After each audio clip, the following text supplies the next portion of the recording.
Alunos fora da sala de aula. Pais denunciam falta de vagas na rede estadual de ensino em Rio das Ostras. Acusado de matar estudante durante tentativa de assalto é preso no sul do estado. E no Dia Mundial de Conscientização do Autismo, a nossa equipe foi conhecer o trabalho do GAAP, que há 20 anos atende pessoas com autismo na Serra. 2 de abril, terça-feira, começa agora o seu SBT Cidade.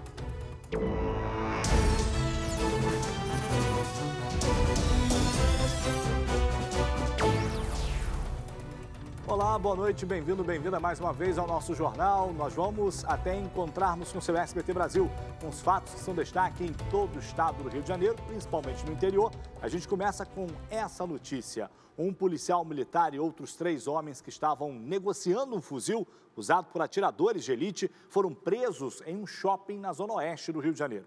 E tinha gente do interior do estado envolvida. Veja aí. Os 4 foram presos em flagrante no estacionamento de um shopping na Barra da Tijuca. A quadrilha suspeita de negociar a venda de um fuzil usado por atiradores de elite. A arma estava no porta-malas do carro do 3º sargento.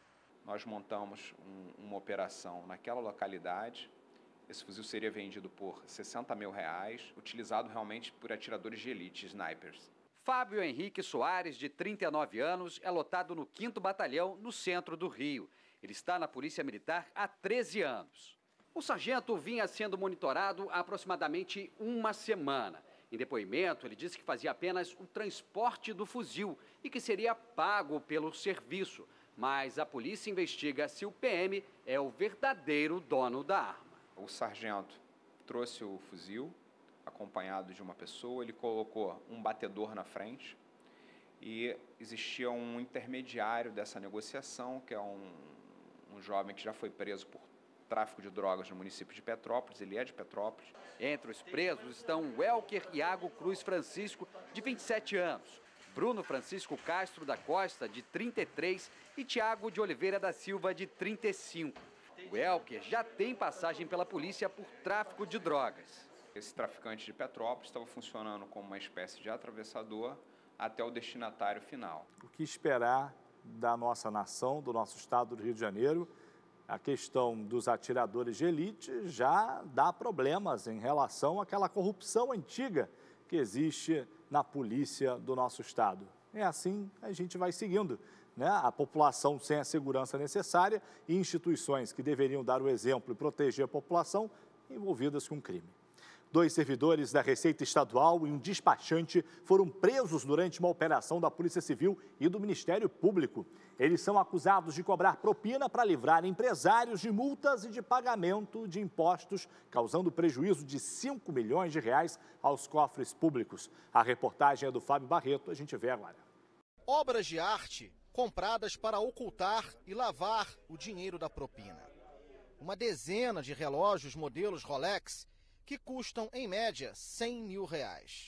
Tudo apreendido pela polícia.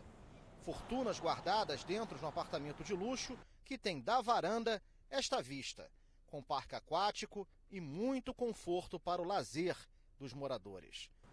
Aqui, nesse suntuoso condomínio de frente para a Praia da Barra da Tijuca, mora o auditor fiscal da Receita Estadual, Jorge Cerqueira de Andrade.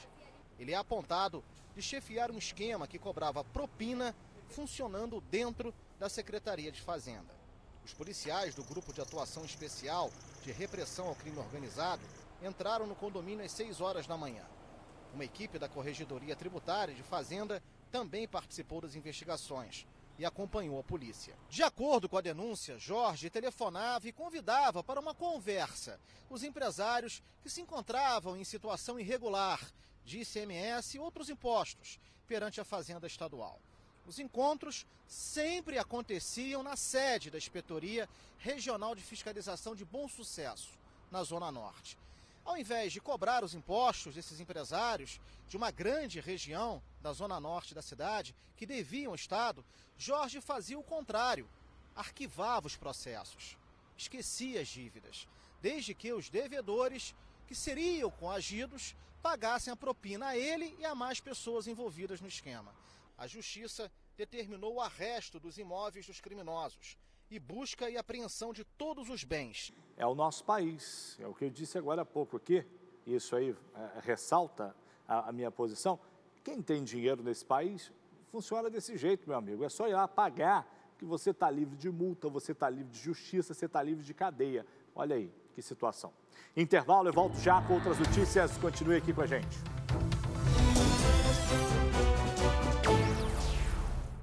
De volta do break, olha esse assunto, já estamos em abril e em Rio das Ostras tem aluno que ainda não foi para a escola. Os pais se queixam que não estão conseguindo matricular os filhos em escolas estaduais do município. Os casos foram apresentados hoje ao Ministério Público e à Defensoria Pública da cidade. A reportagem é do Lucas Madureira, a gente vê agora. O ano letivo começou há quase 2 meses, mas a Glenda ainda não foi para a escola nem um dia. Não estudei nem um dia até agora. Hoje vai começar as provas, que eu falei lá com o pessoal que eu conheço lá da escola, eles falaram que hoje iria começar as provas e eu vou perder as provas. Pode ser que eu perca de ano por causa disso. Segundo a mãe da adolescente, não há vagas na rede estadual de ensino em Rio das Ostras. Ela já tentou em pelo menos 3 escolas. O que a gente pode fazer, como pai e mãe, a gente faz. Agora, o que fica complicado. Aí você fica na expectativa que quem pode ajudar a gente. A mesma coisa acontece com o Isaac. A mãe pediu a transferência dele para uma escola que fica mais perto de casa, mas também não conseguiu vaga, nem mesmo na escola onde já estudava. Eles falaram que eu tinha perdido a vaga porque eu não compareci com os recados que eles mandaram pelo e-mail. E eles não mandaram recado nenhum, não nos telefonaram. Conclusão, quando nós chegamos na escola, eles falaram que nós perdemos a vaga. O meu filho tinha perdido a vaga da escola. Fico muito triste, né? Porque eu queria estar estudando. Se eu não estivesse estudando, o conselho do tutelar teria batendo lá em casa, estaria perturbando. Mas como que é um direito meu, estou correndo atrás, mas ninguém resolve. Sem uma solução, os pais procuraram hoje o Ministério Público e a Defensoria Pública de Rio das Ostras. A esperança deles é conseguir resolver a situação por meio da Justiça. Por meio de nota, a Secretaria de Estado de Educação disse que o aluno Isaac Lacerda Tavares vai ser realocado aqui no Colégio Estadual Jacinto Xavier Martins e que ele tem até 2 dias úteis para efetuar a matrícula. Já no caso da adolescente Glenda de Oliveira Coelho, ainda não há uma solução definida. A orientação da SEDUC é que a estudante aguarde a convocação que será feita pelo site Matrícula Fácil.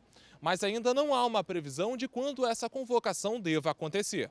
Com certeza tem mais alunos que estão no mesmo problema e a gente quer apenas uma vida melhor para a gente, ter um futuro melhor, ter um estudo, que eles resolvam esse problema logo para a gente.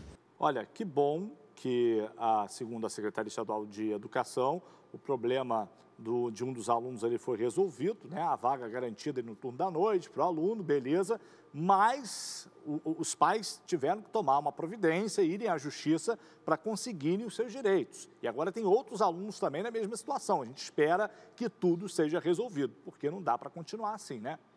E ontem à tarde as aulas tiveram que ser suspensas em Cabo Frio. E não pense em você que foi por falta de professores, não. Pois é, um tiroteio na comunidade Jardim Esperança levou medo aos alunos do CEP 458. Quem conta pra gente é o Lucas Madureira, direto da redação. Boa noite, Lucas, a você. Alunos e profissionais de educação no meio do fogo cruzado. Conta essa pra gente.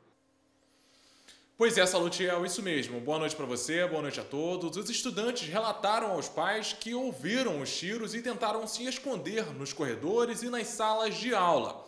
A troca de tiros entre policiais e traficantes começou após uma denúncia de que 2 suspeitos teriam entrado na escola armados para ameaçar um estudante por causa de rivalidade entre facções. Isso foi ontem à tarde na comunidade Jardim Esperança, em Cabo Frio. Após a troca de tiros, os suspeitos conseguiram fugir. Ninguém ficou ferido. Segundo a Secretaria de Estado de Educação, hoje as aulas aconteceram normalmente, Salutiel. Volto com você.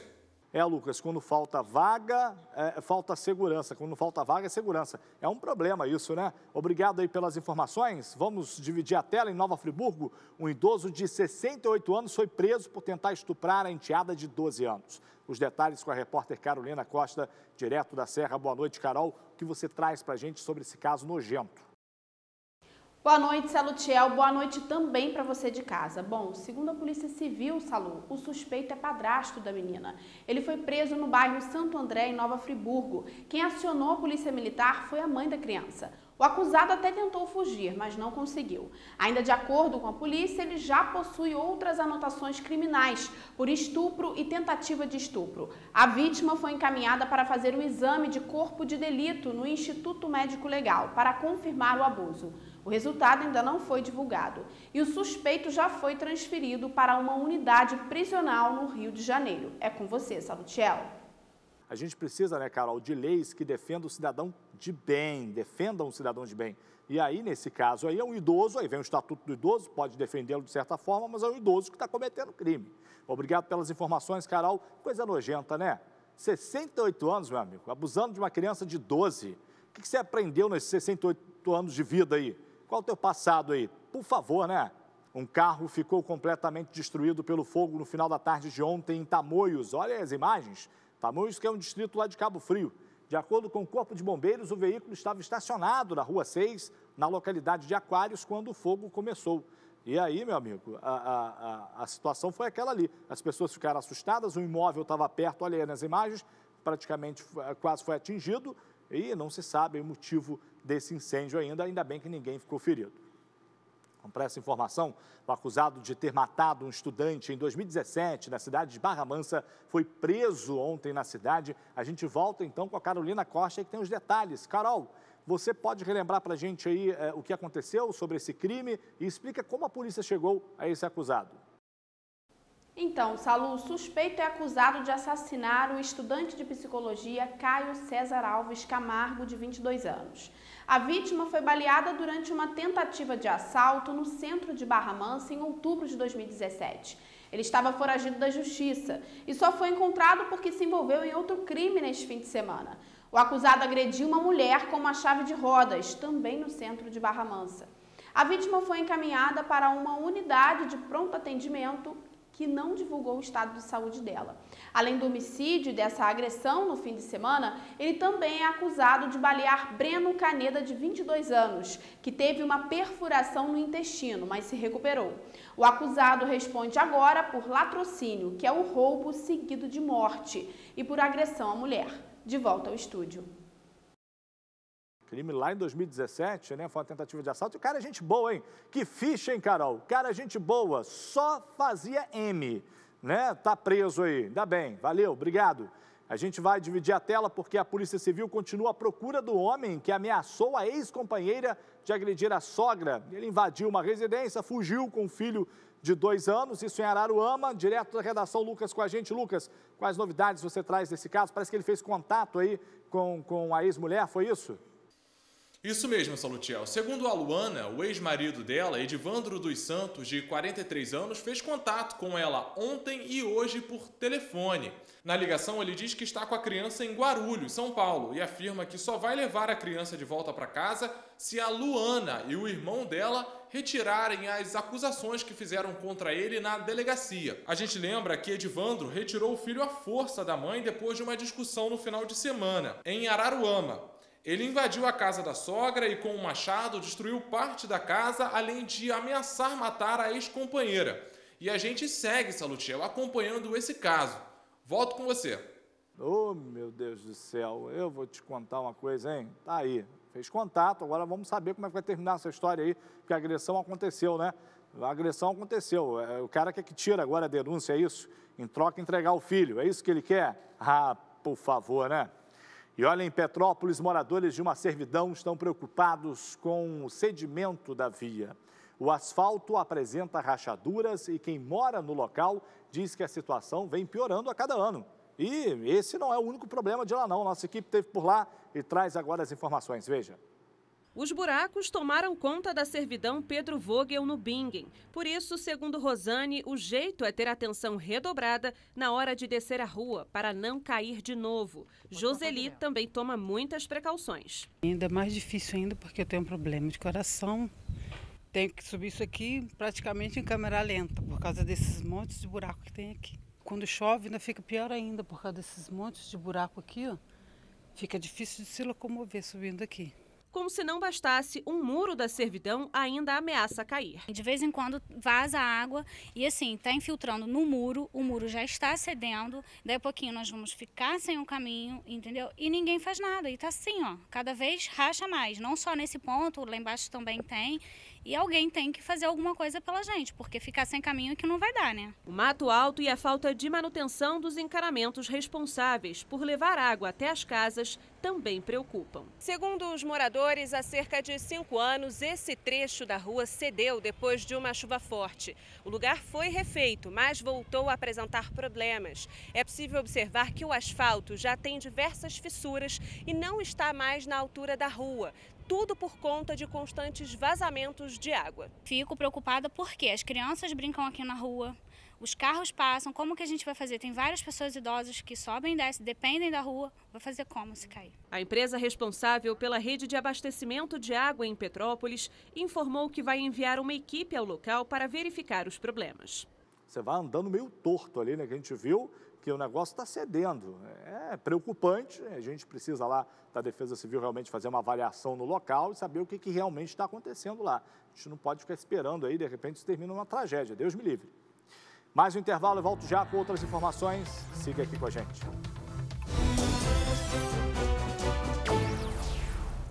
Voltamos o break. Hoje, 2 de abril, é o Dia Mundial de Conscientização do Autismo. E para marcar essa data, a nossa equipe foi conhecer de perto o grupo Amigos dos Autistas de Petrópolis, o GAAP. Há quase 20 anos, a instituição realiza um trabalho de socialização e atendimento clínico a essas pessoas autistas da região. Veja. Fobias, agressividade e dificuldade de aprendizado são apenas algumas das características apresentadas pelas crianças autistas já nos primeiros meses de vida. Apesar disso, nem sempre é fácil identificar o transtorno.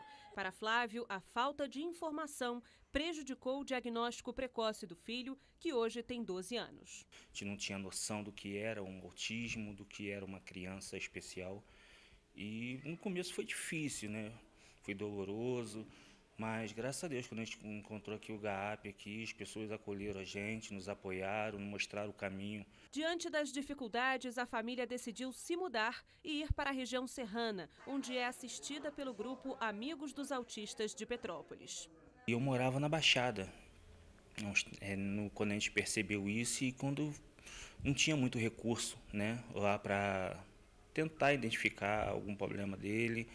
E foi aqui em Petrópolis, né, que a gente conseguiu ter um recurso, ter um apoio. O GAAP existe há 20 anos e foi criado por 5 famílias que tinham filhos autistas e buscavam ajuda para o desenvolvimento das crianças. Atualmente, a unidade atende 112 pessoas que possuem um transtorno com idades entre 2 e 65 anos. Aqui são oferecidas atividades e serviços gratuitos, com psicólogo, pedagogo, que tem o objetivo de estimular o desenvolvimento de cada um deles. O serviço de psicologia, que ele trata muito do comportamento da criança, vai entender essa criança, que cada autista é único. Mas a pedagogia tem um trabalho fantástico, que a gente trabalha para a inclusão, para colocar a criança numa inclusão escolar e também para fazer um reforço escolar. Para chamar a atenção das pessoas para o transtorno, em 2007 foi criado o Dia Mundial de Conscientização do Autismo, que é celebrado hoje.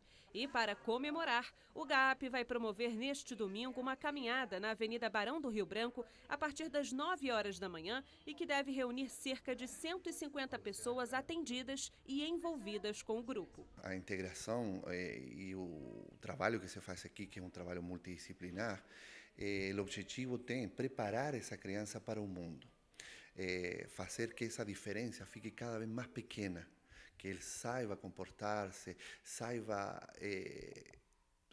sobreviver no mundo, ir interagindo com a sociedade, com os colegas, com seus pares. Tá aí, instituições como estas têm que ter o seu devido valor, porque o governo não faz a parte dele como deveria fazer, nem com aquilo que ele se responsabiliza, imagina, com problemas mais específicos. A gente tem instituições maravilhosas que realizam trabalhos maravilhosos em todo o interior do estado. Parabéns ao GAAP e vamos aí sempre marcar essa data aqui. A gente precisa de socialização, de igualdade na nossa sociedade. Depois de escrever uma carta ao prefeito de Vassouras, ainda nesse assunto, no sul do estado, solicitando a proibição dos fogos barulhentos, o pedido do pequeno Tyler, de 7 anos, não só foi acatado, como virou lei. A criança fez a solicitação alegando que eles produzem muito barulho e fazem mal a pessoas que são autistas e aos animais. No último dia 22 de março, então, a Câmara Municipal aprovou a Lei Tyler, de número 3068. O documento foi apresentado ao menino em uma solenidade que contou com a presença da família dele, do prefeito, também de vereadores. A decisão alegrou e muito ao pequeno Tyler, esse garotão aí da foto, que foi diagnosticado com autismo aos 3 anos de idade. Olha que notícia bacana nesse dia tão especial, né? E hoje a risada fica por conta do Cine Espetacular, gente. Abandonado em um orfanato, a vida de Norbit nunca foi fácil, né? Agora, casado com Rasputia, sua vida só piorou, tá? Mas tudo muda quando uma antiga namorada do rapaz volta à cidade e, claro, percebendo a situação sua, a esposa faz de tudo para manter seu casamento. Com Ed Murphy, Norbit. Hoje, logo após o programa do Ratinho, você não pode perder Cine Espetacular para toda a família. Agora eu vou embora. Então tá bom, vem chegando aí o SBT Brasil. A gente volta a se falar amanhã, se Deus quiser. Tchau, até lá.